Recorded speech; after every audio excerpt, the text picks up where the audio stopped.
Hello and thanks for stopping by. If this is your first time, please consider leaving a like or a comment, or best of all a sub, which would be gratefully received.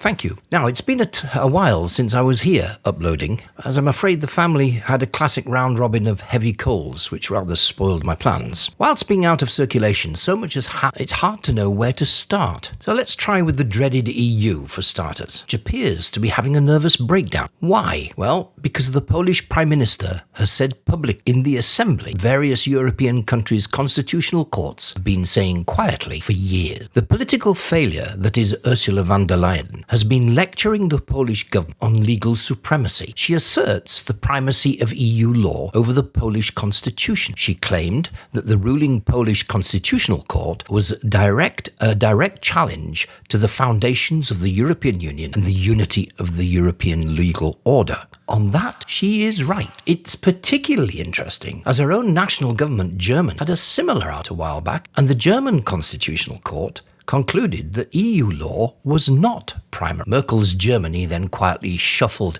the conclusion aside and ignored. Why? Because it suited the German economy, which has been thriving with an undervalued currency with which it has to trade. So the hypocrisy was clear to anyone with an ounce of intelligence. Poland is not going to give up the argument, unlike the Germans. Why? Poland is a massive net gainer from the EU. They receive almost the same amount of money as that which we used to pay in annually. Von der Leyen's threats to block the funding may well end that. Poland is very keen to be seen and known as part of the West and to be out of the clutches of Russia. It sees the EU as an assertion of its place on this side of the divide. The people are not unreasonably concerned that being alone makes them vulnerable to Putin and his plots. But they are also very determined to defend their constitution and their democracy. The party in power, Law and Justice, is a national and conservative that is also Eurosceptic. It's a member of the Eurosceptic European Conservatives and Reform Party. Warsaw.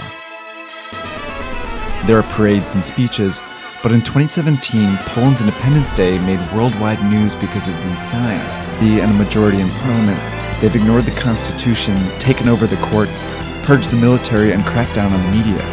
Peace is bringing authoritarianism back to Poland.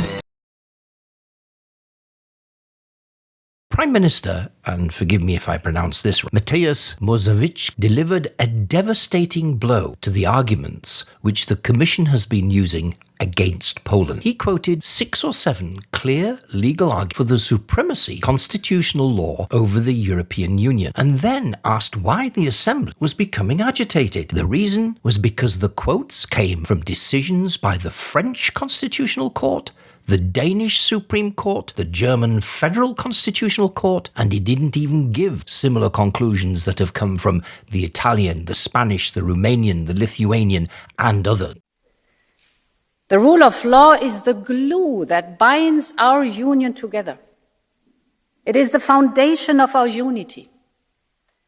It is essential for the protection of the values on which our union is founded: democracy, freedom, equality, and respect for human rights. And this is what all 27 member states have signed up to as part of this union, as sovereign countries and free people. Honourable members, we cannot and we will not allow our common values to be put at risk.